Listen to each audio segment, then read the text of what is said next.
Bismillahirrahmanirrahim. Wa ma min dabbatin fil ardi illa 'ala Allahi rizquha. Shadaqallahul 'azim wa shadaqa nabiyyul karim wa nahnu 'ala dzalika minasyahidin wasyakirin. Alhamdulillah, puji dan syukur kita panjatkan ke hadrah Allah yang mana atas karunia nikmat-nikmatnya sehingga subuh ini kita semua masih diberikan kesehatan dan kesempatan untuk hadir melaksanakan kewajiban kita, yaitu sholat subuh berjamaah di Masjid Al-Huda yang kita cintai ini. Salawat dan salam semoga tercurah limpahkan kepada Nabi yang mulia Nabi Muhammad sallallahu alaihi wasallam, lupa kepada keluarganya, kepada sahabatnya, kepada tabi'in-tabi'atnya, dan mudah-mudahan kita diakui sebagai umatnya dan mendapatkan syafaatnya. Amin ya rabbal alamin. Para hadirin sidang Jumat, sidang subuh yang saya hormati dan yang Allah muliakan. Wa qala al-musannif rahimahullah, nas'aluka an tanfa'na bi ulumihi wa asrarihi. Ijtihaduka fima dhumina laka wa taqsiruka fima tuliba minka dalilun ala iltimasi basiratika, yang artinya bersungguh-sungguhnya engkau, ini maksud engkau itu kata Ibnu Athaillah kepada kita, bersungguh-sungguhnya engkau atau kalian dalam mencari sesuatu yang sudah ditanggung oleh Allah, dan lalainya engkau atas yang Allah tuntut, itu pertanda mata batin kalian itu buram. Hadirin jamaah subuh yang dimuliakan Allah, dalam hikmah ini akan menjelaskan tentang tanda-tanda buramnya atau bahkan butaknya mata hati kita. Tanda mata hati kita, tanda mata batin kita ini buram atau tidak melihat. Tandanya yaitu ketika kita sibuk fokus mencurahkan segala perhatian kepada sesuatu yang sudah Allah tanggung dan lalai terhadap yang Allah tuntut. Yang pertama yang Allah tanggung itu apa? Di antaranya yang Allah tanggung urusan rizki. Yang Allah tuntut yaitu ibadah.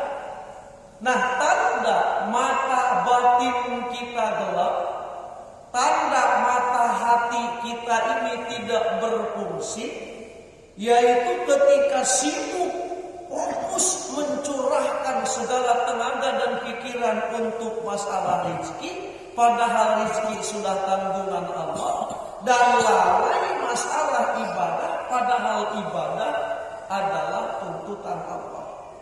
Nah, ini jamaah subuh yang dimuliakan Allah. Jadi dalam uraian kesempatan pagi ini, sekali lagi kita akan menguraikan tanda-tanda batin kita atau tanda-tanda mata hati kita ini yang gelap, yang buram. Mata batinnya tidak hidup, mata batinnya tidak bercahaya, yaitu ketika kita sibuk memikirkan sesuatu yang sudah Allah tanggung dan melalaikan sesuatu yang Allah tuntut kepada kita. Dimasukkan dulu oleh logika begini, Pak. Misalnya Bapak di rumah punya pembantu. Bapak ngomong kepada pembantu, wahai pembantu, tugas kamu itu mengerjakan ini, mengerjakan itu. Adapun masalah makan, kamu jangan mikir aku yang tanggung. Masalah baju, kamu jangan mikir setahun 2 kali aku akan belikan. Masalah tempat tidur, kamu jangan mikir aku sediakan kamar untuk tidur kamu. Nah, ini ada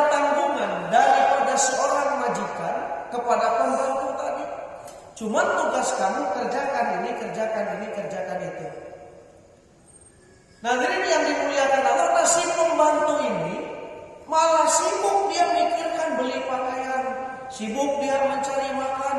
Padahal makan sudah ditanggung oleh tuannya, makan sudah ditanggung oleh majikannya, malah sibuk dia mencari makan. Sementara yang dituntut oleh majikannya harus mengerjakan ini, mengerjakan itu, dia tidak fokus. Nah, ini pertanda pembantu ini buta mata batinnya.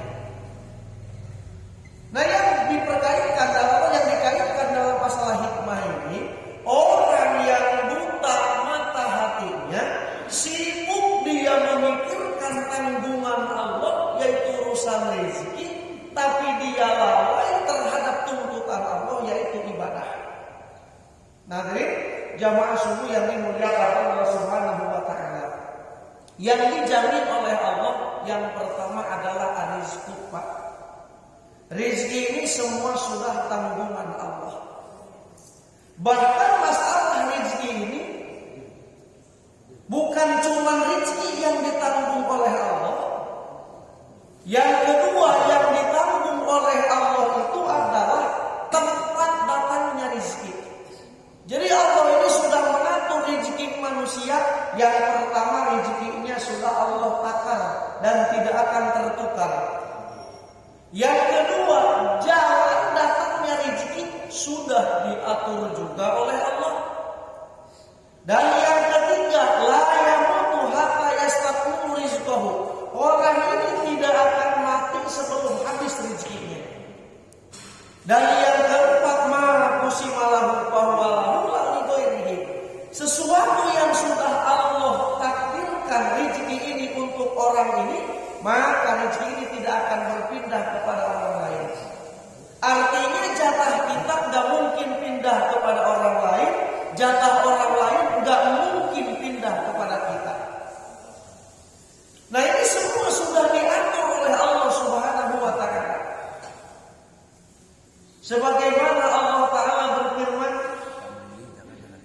Allahul ladzi khalaqakum tsumma razaqakum tsumma yumitukum tsumma yuhyikum, surah Ar-Rum ayat 40.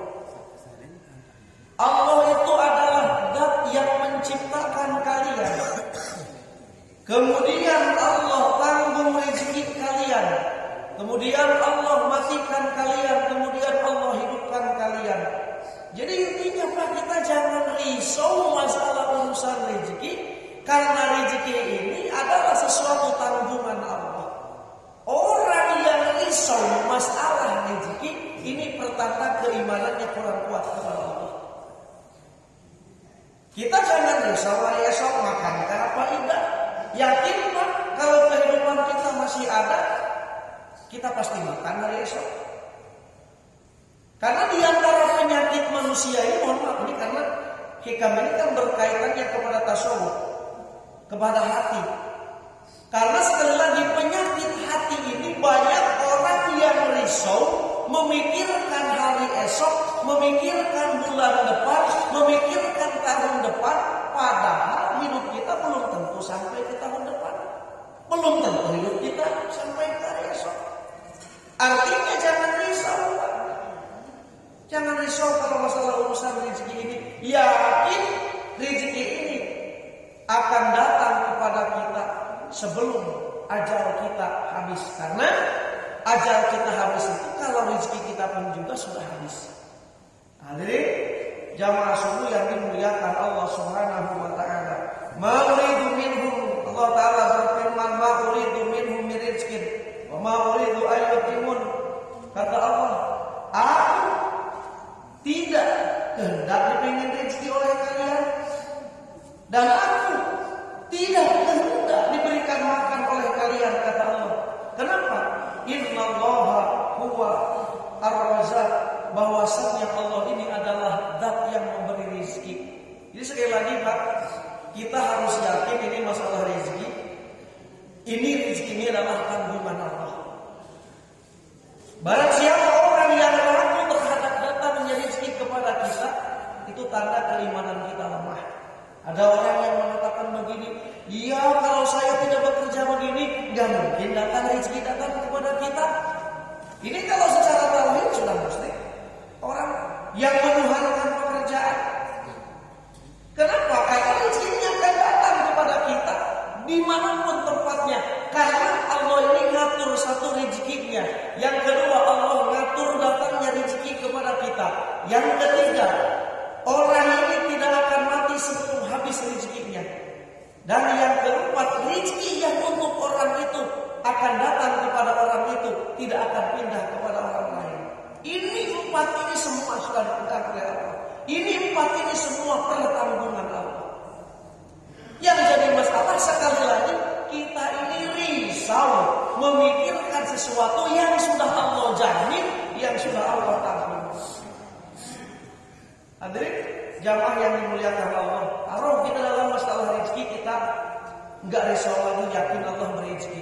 Tapi kadang-kadang yang kedua, kita ini risau dengan kerjaan kita, risau dengan kerjaan, risau dengan keadaan.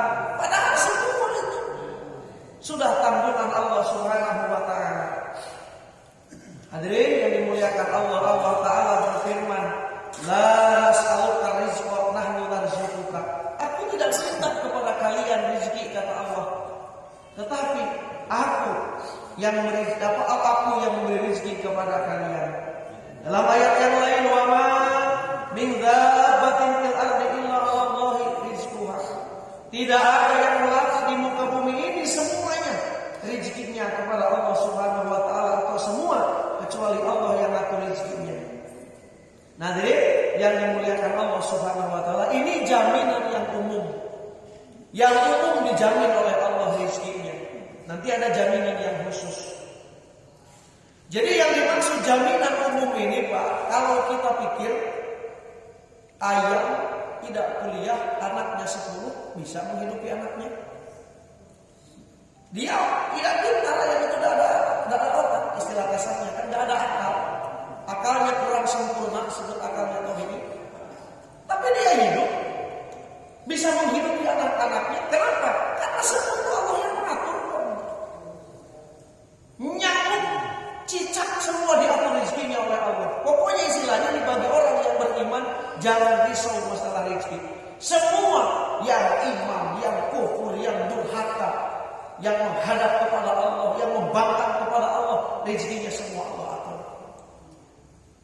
Pokoknya semua yang berada di muka bumi ini, yang hidup di muka bumi ini, rezekinya diatur oleh Allah. Yang kedua, diatur datangnya rezeki kepada makhluk ini. Yang ketiga, rezeki ini tidak akan habis. Rezeki ajalnya tidak akan habis sebelum habis jatah rezekinya. Dan yang keempat, rezeki untuk nyamuk, ya untuk nyamuk itulah nggak mungkin diambil oleh kita. Yang kedua, ada jaminan Allah secara khusus. Jaminan Allah secara khusus. Di antaranya, wa may yattaqillaha yaj'al lahu makhraja wa yarzuqhu min haitsu la yahtasib. Barang siapa orang yang bertakwa kepada Allah, ini khusus kepada orang yang beriman. Orang yang bertakwa kepada Allah, maka Allah jadikannya baginya yaitu tempat keluar, dan Allah memberikan rezeki kepada orang yang bertakwa tadi dari tempat yang tidak terkira, dari tempat yang tidak dia sangka-sangka. Ini sekali lagi, asalkan kita bertakwa kepada Allah, yakin Bapak Ibu, Allah akan limpahkan rezeki kepada kita.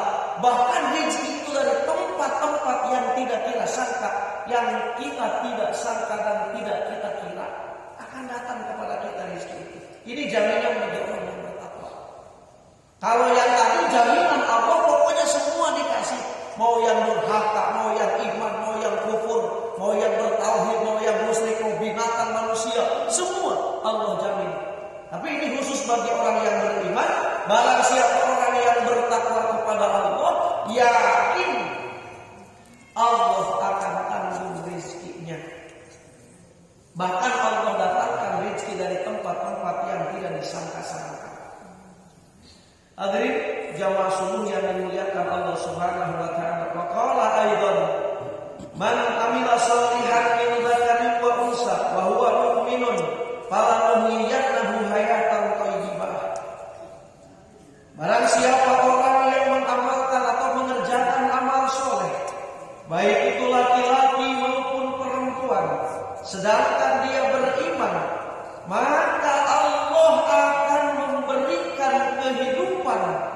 kepadanya, yaitu kehidupan yang baik atau kehidupan yang bagus. Yang kedua, ini jaminan bagi orang yang mengamalkan amal soleh, orang yang mengerjakan amal soleh. Kata Allah, jangan ragu. Allah bersumpah di sini, "Falanuh iyanna." Kalau dalam istilah kami di pesantren itu ada istilah nun taukid. Nun taukid ini tujuannya likuwatil hukmi, untuk menguatkan hukum. Yakin dalam bahasa kita, kalam ibtidah. Yakin kata Allah, kami akan berikan kesungguhan hidup yang baik. Jadi orang yang mengerjakan amal soleh, Allah bersumpah, ini sumpah Allah. Allah bersumpah, kata Allah, orang ini akan diberikan kehidupan yang baik. Asal syarat dia mengerjakan amal soleh. Nah kita ini banyak yang ragu. Makanya malas berbuat amal soleh. Padahal kalau kita berbuat amal soleh, Allah sendiri bersumpah, aku akan berikan kehidupan yang istimewa, kehidupan yang baik. Falanuh iyannahu hayatan thayyibah. Ini masalah tanggungan Allah dulu kita bahasnya. Dalam hadis Rasulullah sallallahu alaihi wasallam mengendikkan, "Manil qata'a 'azza wa jalla kafahu Allahu kulla mu'nah wa razaqahu min haitsu la yahtasib." Barang yang siapa orang yang berputus dari Allah azza wa jalla, maka Allah akan berikan kecukupan kulla mu'natin atas segala biaya hidupnya. Dan Allah akan berikan rezeki dari tempat yang tidak disangka-sangka. Yang dimaksud barang siapa orang yang memutuskan selain Allah, yang ia pikirkan hanya satu, yaitu Allah beribadah. Pikirannya hanya untuk beribadah, jasadnya hanya digunakan untuk beribadah. Semua gerak-geriknya itu hanya melangkah demi beribadah kepada Allah. Orang yang sudah mementingkan Allah, kata Nabi, kafahullahu kulla mu'natin, Allah akan berikan kecukupan setiap beban-beban, setiap tanggungannya. Jangan takut, ini hadis Rasulullah. Pokoknya yang kita utamakan ibadah dulu, begitu maksudnya. Kita harus mengutamakan ibadah dalam hikmah ini. Barang siapa orang yang mengutamakan ibadah, mengutamakan Allah, kafahullahu kulla mu'natin, Allah akan tanggung setiap kebutuhan, tanggungan kita.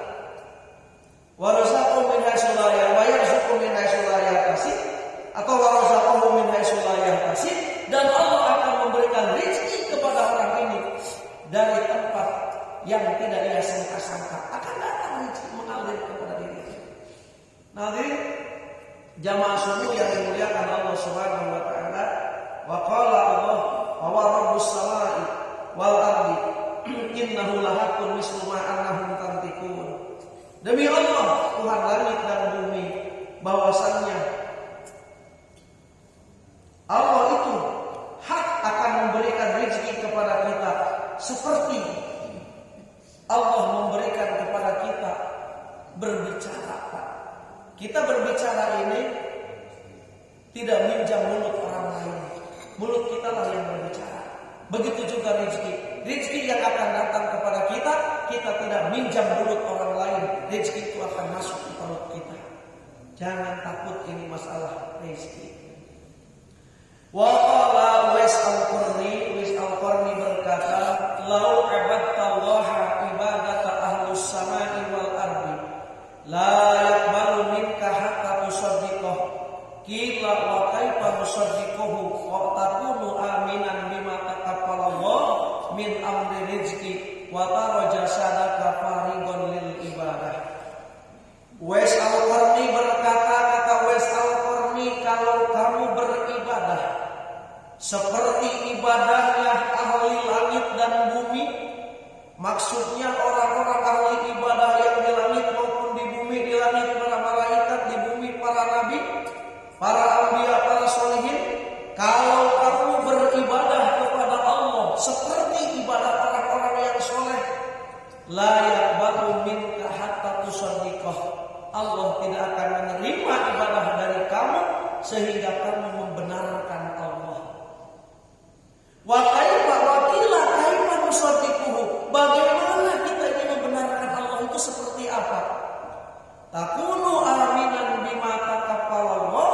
Yang pertama, kamu merasa nyaman, merasa aman atas sesuatu yang sudah Allah tanggung. Jadi hadirin yang dimuliakan Allah, kita harus merasa nyaman, jangan risau, jangan galau, jangan gelisah dengan sesuatu yang sudah Allah tanggung. Apa yang Allah tanggung itu? Yaitu rezeki tadi. Tidak usah risau, akan datang kepada kita rezeki tadi. Hadirin jamaah subuh yang dimuliakan Allah. Yang kedua, wa taro jasadaka fariqan lil ibadah, dan kamu melihat jasadmu itu penuh hanya untuk melakukan ibadah. Penuh fokus hanya untuk menjalankan ibadah.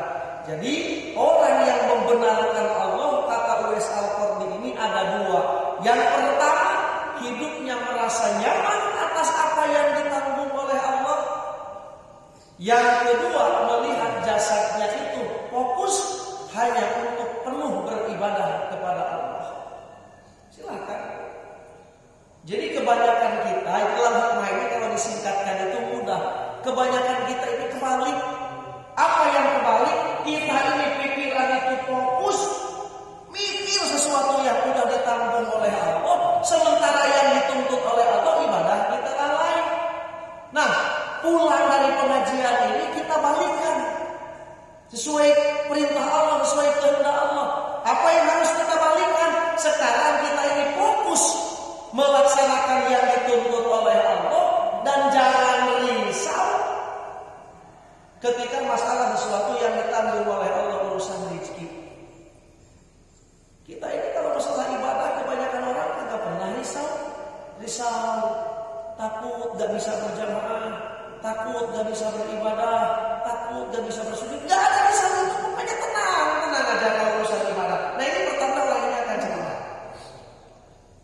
Yang tidak ada risau masalah urusan akhirat, yang tidak risau masalah urusan dunia, ini pertanda orang ini akan celaka. Jadi kita jangan masalah nuduh kepada orang lain. Jangan dulu kita menyangka kepada orang lain. Lihat diri kita sendiri. Selama ini pernah nggak kita risau? Jangan risau di alam kubur, risau ketika sakaratul maut saja.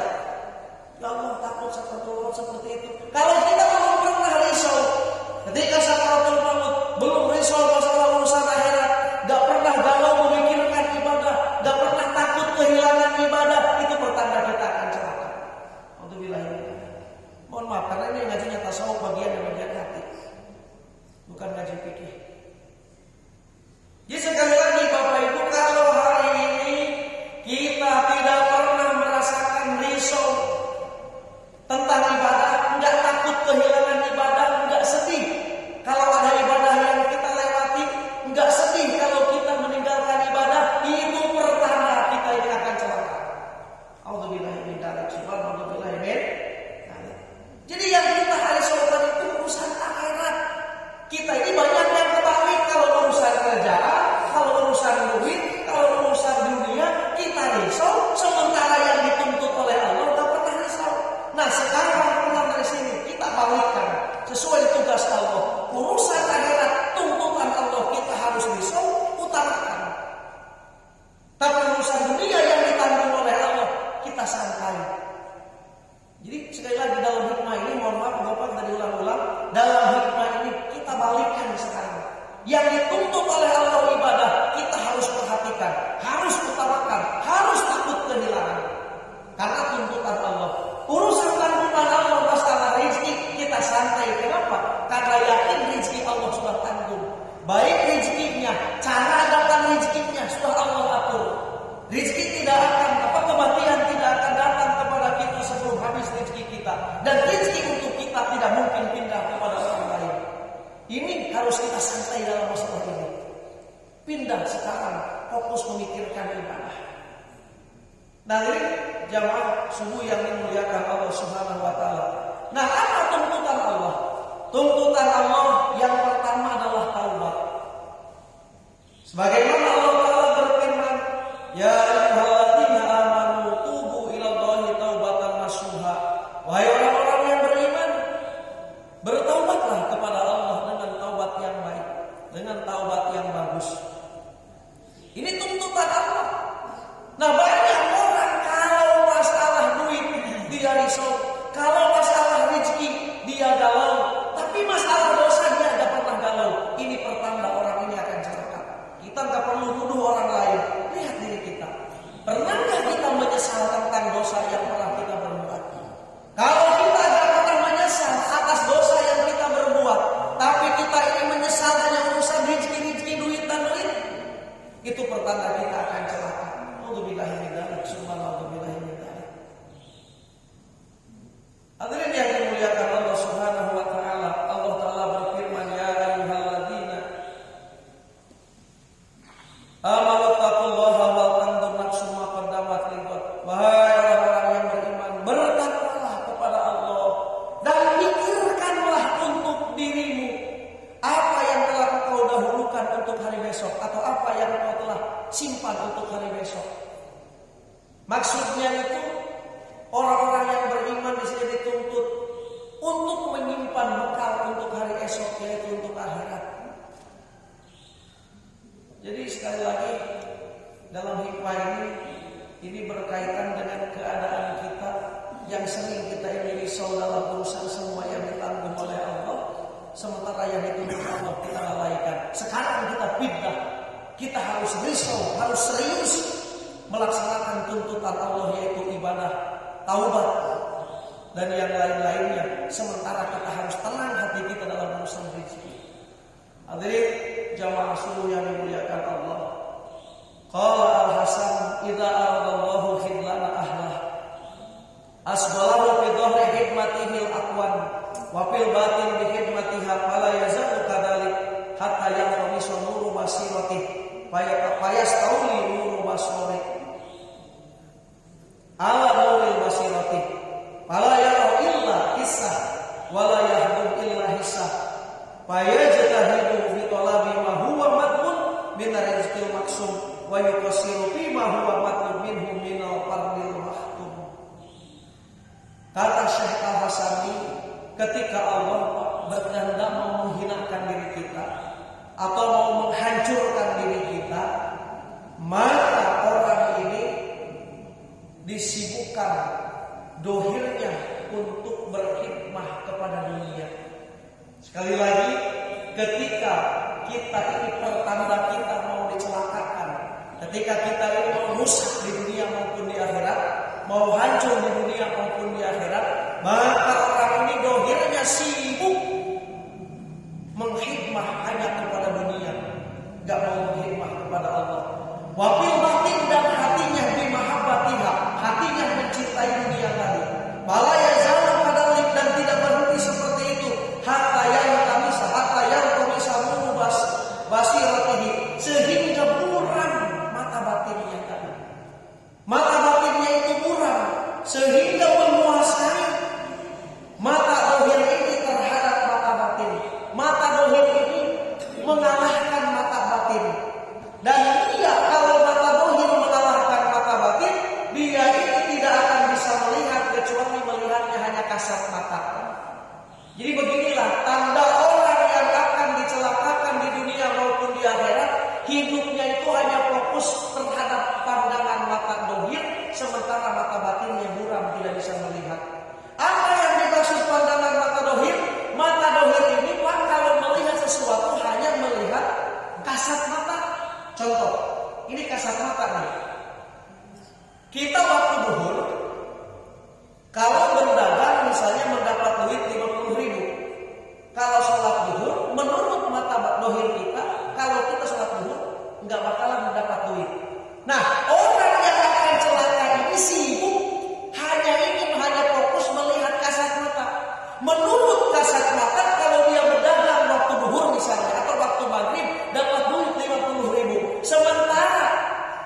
Padahal menurut mata batin, menurut batin kita, menurut keimanan kita, rezeki 50.000 itu kalau Allah tidak akan datangkan kepada kita, walaupun kita ninggalkan sholat duhur, tetap rezeki gak bakalan datang kepada kita.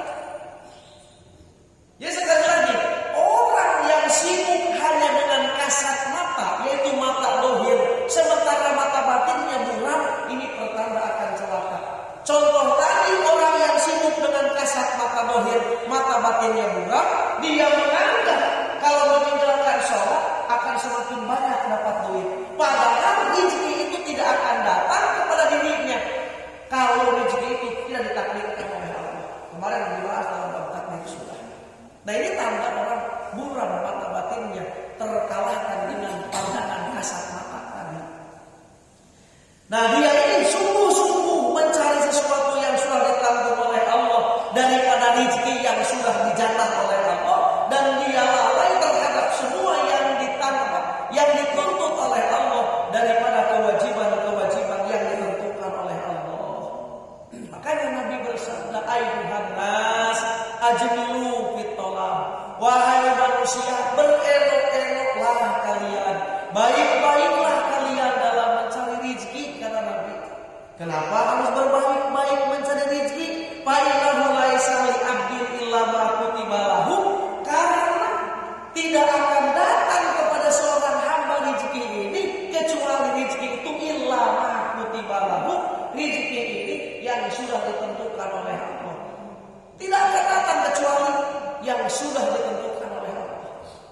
Ajmilu ditolak. Elok-elok kita mencari rezeki itu, Pak. Kenapa? Karena rezeki ini tidak akan datang kepada kita kecuali sudah ditentukan oleh Allah. Misalnya begini, ada orang meninggalkan sholat, dapat uang misalnya 5 juta karena bekerja misalnya. Meninggalkan sholat 5 waktu, dapat uang 5 juta sehari dalam bekerja. Padahal kalau orang itu mengerjakan sholat, ya 5 juta itu akan tetap datang kepada dia. Kenapa sampai dia meninggalkan sholat? Kalau dia misalnya sholat, tetap rezeki itu yang 5 juta, kalau menurut Allah itu akan datang kepada kita. Sebaliknya, kalau misalnya sekali lagi rezeki itu akan datang kepada kita, kita ini malah waktunya dipakai sholat, pakai ibadah dulu kepada Allah, tetap akan datang kepada kita. Ajmilu ditolak. Dalam saya rezeki, kata Nabi. Nah, illa wa kutiba lahu wa la yadhabu abdun minad dunya hatta ya'tiyahu ma kutiba lahu minad dunya wa huwa radimah. Dan tidak akan berangkat seorang hamba daripada dunia hatta sehingga datang dunia ini kepada hamba itu sesuatu yang sudah dicatat bagi hamba daripada dunia, maka dunia ini akan datang dalam keadaan lemah, keadaan hina datangnya kepada kita. Jadi harta yang kembali, jadi rezeki, harta itu akan menjadi budak kita. Tapi kalau kita meninggalkan ibadah, kita akan jadi budak harta. Pilih sama kita, Pak. Kita ini mau jadi budak harta, apa harta mau jadi budak kita? Kalau harta ini menjadi budak kita, Allah kita tuhankan, Allah kita sembah, fokus hanya ibadah kepada Allah, maka harta akan menjadi budak kita. Kalau kita tidak mau sholat, tidak mau ibadah, tidak mau mengabdi kepada Allah, maka kita yang akan menjadi budak harta. Tinggal kita pilih hari ini. Pilihan ada di kita. Dewasa kita sudah, umur kita sudah dewasa, sudah tua. Pilihlah oleh kita. Kita ini mau jadi hamba rumah, mau jadi hamba kendaraan, atau mau jadi hamba kebun, atau kebun mau jadi hamba kita. Kalau kebun ingin jadi hamba kita, pekerjaan ingin jadi hamba kita, mau tak mau kita harus menyembah Allah, beribadah kepada Allah. Niscaya harta akan menjadi budak kita. Tapi kalau kita meninggalkan Allah, meninggalkan ibadah kepada Allah, maka pekerjaan yang akan memperbudak kita, kebun yang akan memperbudak kita. Silakan pilihan dari kita. Hadirin jamaah sekalian yang dimuliakan Allah, tanda atau ikhtiar kasab mencari rezeki yang bagus, satu, niatul khair. Kita mencari rezeki usaha diperintah, tapi niatnya harus niatul khair. Apa maksudnya niatul khair? Niat yang baik, niat mau mencari nafkah, niat kita ini mau memperjuangkan pendidikan anak, niat kita ini mau ibadah haji, niat kita ini mau beribadah, niat kita ini mau sedekah. Itu niat dalam mencari rezeki yang baik. Yang kedua, la yulhihim an dzikrillah. Bekerja itu jangan melalaikan kita berzikir kepada Allah. Ada misalnya pekerjaan, tapi pekerjaan ini membuat kita meninggalkan sholat, tinggalkan pekerjaan itu. Ada pekerjaan misalnya, tapi pekerjaan ini membuat kita lalai tidak bertaklim, tinggalkan pekerjaan itu. Ada pekerjaan, tapi pekerjaan itu misalnya mohon maaf melalaikan kita untuk beribadah, tinggalkan pekerjaan itu. La yulhihim an dzikrillah. Yang ketiga, tanda pekerjaan yang baik itu atau kasab yang baik itu ma'itikon khair bahwa minallah wal kasbu huwa sababu. Dengan itikad yang baik bahwasannya rezeki itu datang daripada Allah, sementara kasab atau pekerjaan itu adalah sebabnya. Jadi ketika kita dapat rezeki itu Pak, yakinkan. Misalnya Bapak bekerja dapat upah itu. Yakinkan rezeki ini adalah datang dari Allah, tapi pekerjaan adalah sebabnya. Yang keempat, la yajurru ilal maksiyat. Pekerjaan ini tidak mendorong kepada maksiat. Ada pekerjaan upahnya besar tapi mendorong kepada kita kepada maksiat, tinggalkan pekerjaan itu. Oh, itu duitnya misalnya di situ gede, berapa? 10 juta satu bulan. Bapak 10 juta sebulan. Kalau memang rezeki kita, walaupun kita meninggalkan kerjaan itu, akan datang di tempat yang lain. Kalau memang 10 juta jatah kita, walaupun kita memaksakan ke situ 10 juta tadi, angkanya 10 juta. Kalau bukan rezeki kita, kalaupun kita bekerja di situ yang mendorong ke maksiat, maka rezeki itu tidak akan datang kepada kita juga kalau berlawanan dengan kehendak Allah. Yang kelima, dawamul muqarabah wal mahabbah. Pekerjaan yang pekerjaan ini elok itu adalah abadinya atau kekalnya kita muqarabah. Apa itu muqarabah? Merasa kita dilihat, merasa kita dekat dengan Allah, merasa kita dipantau oleh Allah. Nah, karena ini di antara penyakit-penyakit hamba Allah ini, Pak, di antara penyakit kita ini sering kosong dari perasaan, dari rasa kita dipantau oleh Allah. Coba kita hadirkan dalam hati kita, saat ini Allah sedang melihat kita. Malu kita berbuat maksiat kepada Allah. Jadi tidak adanya rasa musyahadah, tidak ada rasanya disaksikan oleh Allah, ya akhirnya kita mudah berbuat maksiat. Rasa kita ini kosong, tidak rasa dipantau oleh Allah. Padahal dimanapun kita ini harus ada rasa bahwasannya rasa kita dipantau oleh Allah. Fa illam takun tarah fa innahu yarah. Kalau kamu tidak bisa melihat Allah, hadirkan rasa dalam hatimu bahwasannya Allah terus memantau kita. Hari ini kita sedang dipantau oleh Allah. Hadirkan rasa itu. Hadirin jamaah subuh yang dimuliakan Allah. Kesimpulannya di hikmah ini, sekali lagi kita ini jangan terlalu capek memikirkan sesuatu yang ditanggung oleh Allah urusan rezeki, dan kita lalai sesuatu yang dituntut oleh Allah, yaitu ibadah, taubat dan yang lain-lain. Pulang dari sini sekarang kita kembalikan, yang kita fokuskan adalah ibadah kepada Allah, karena itu adalah tuntutan. Masalah rezeki kita harus santai, harus rileks, harus tenang, karena itu tanggungan Allah. Itulah dalam hikmah ini kesimpulannya. Hadirin jamaah subuh yang dimuliakan Allah Subhanahu wa taala, hikmah ini tadi ijtihaduka fi madunina laka wa taksiruka fi madulima minka dalilun alam timasi basyirati minka. Ketika kamu bersungguh-sungguh mencari sesuatu yang ditanggung oleh Allah dan lalai yang dituntut oleh Allah, itu pertanda mata batin kita ini buram. Hadirin jamaah subuh yang dimuliakan Allah, sekian yang saya sampaikan. Mohon maaf kekurangan dan kelebihan. Allah kami mohon ampun.